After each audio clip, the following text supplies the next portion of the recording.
ఏ బాటైనా పర్వాలేదంట, సమయంతో సాగటమే మన సింపుల్ సిద్ధాంతం.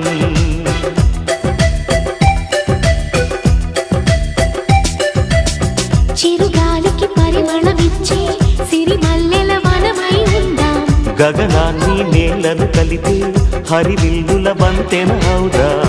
ఆనందం అంటే అర్థం మనమన్నా, ప్రతి పూట పాటై సాగే హుషారు సరిగమలో.